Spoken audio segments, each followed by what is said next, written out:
Welcome back into General Grammar.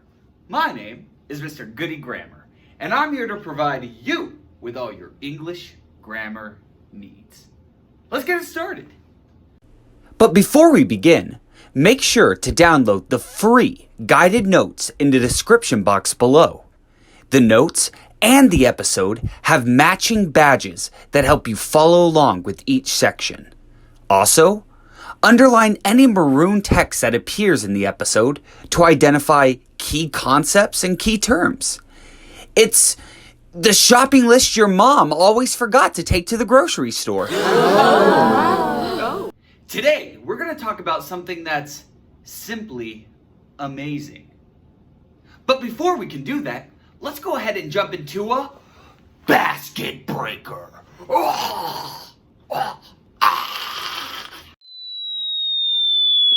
Uh-oh. For this week's Basketbreaker question, we're going to go a little comic book style on you. The question is, in the Marvel Universe, who's the smallest superhero?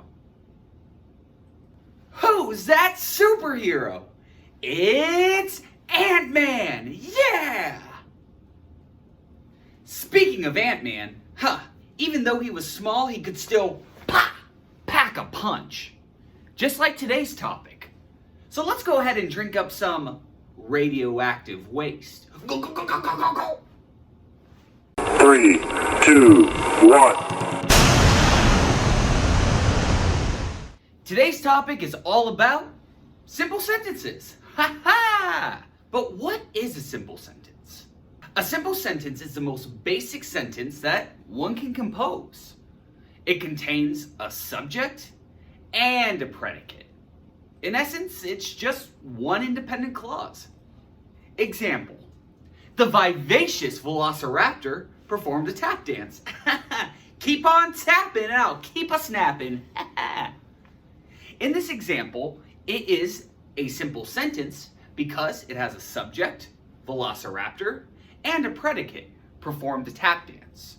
And it's just one independent clause, all by itself. The vivacious velociraptor performed a tap dance. That's a simple sentence. And let's pause for a second. If you're one of those people who go, I can't learn English or grammar, I like math instead. Congratulations! That's awesome. Think of sentence structures like formulas that you use in math to solve an equation. For example, one independent clause equals a simple sentence. Keep this in mind as we go forward with our other sentence structures. All you really have to do is know what goes into a type of sentence and then plug in those clauses. Like for this example, we're looking at simple sentences. We know that one independent clause equals a simple sentence. So we just have to plug in that one independent clause and woo-woo! We have a simple sentence. Example: I went absolutely crazy during quarantine. In this example, we have an entire independent clause, a subject, I, and a predicate, went absolutely crazy during quarantine. Therefore, since we have one independent clause, we know that that is going to equate to our simple sentence. Yeah! And I did go crazy.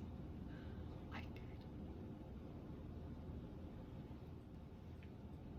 did. Example: underwater basket weaving is a high octane sport. Yeah!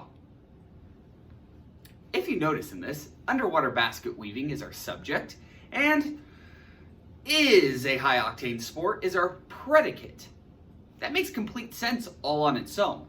So this one independent clause is a simple sentence.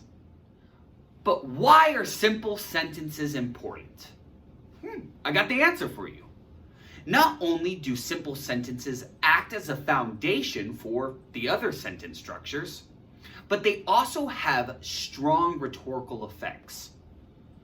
For example, by using a simple sentence, it makes the information much more concise and direct. while also adding emphasis to the content that's put into that sentence. Let's take a look at a famous example.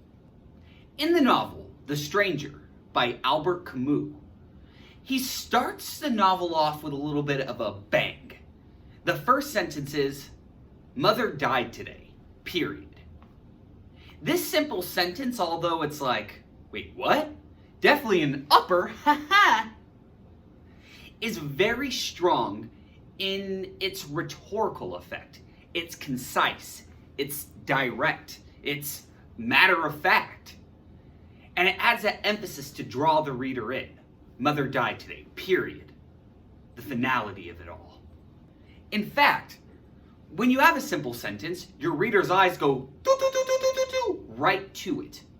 It draws them in. It's direct, concise, and adds emphasis.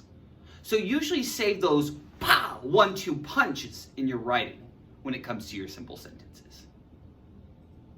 See, simple sentences, not so simple. But that's just the groundwork.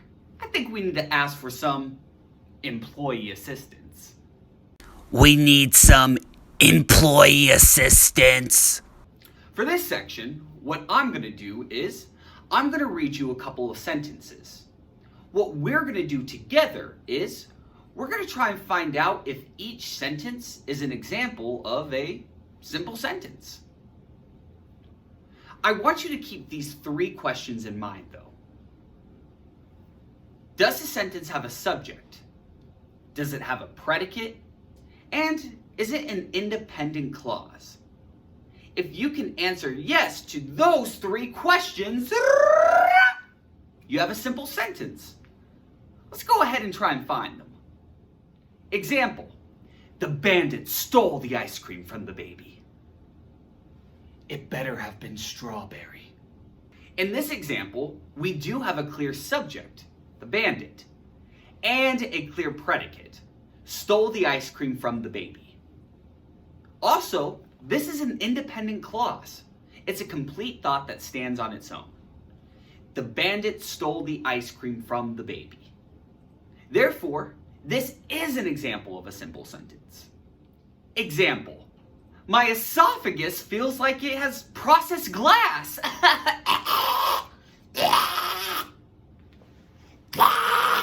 In this example, we have a clear subject, esophagus, and a predicate, feels like it's processed glass.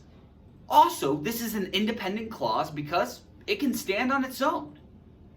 Therefore, my esophagus feels like it has processed glass is a simple sentence.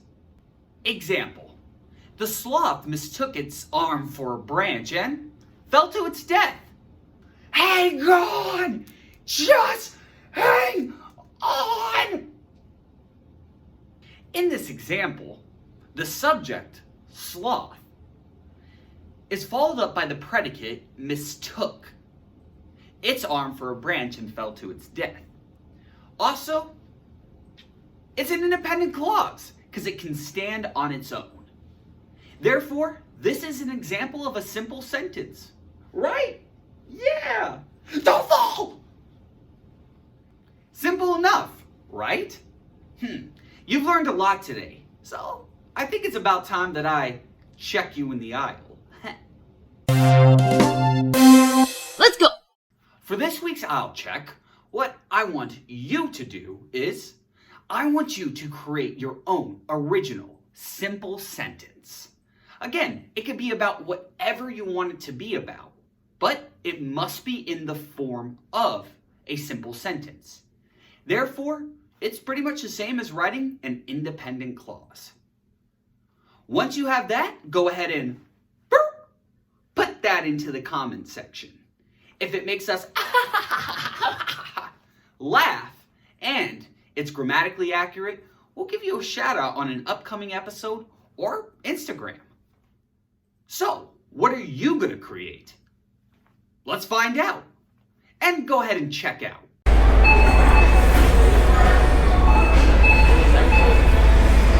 What'd you come up with? Probably some mind-bending type of stuff. Anyway, Thank you so much for dropping by General Grammar. My name is Mr. Goodie Grammar, and comma in to General Grammar anytime. I'll see you next time where we're going to talk about compound sentences.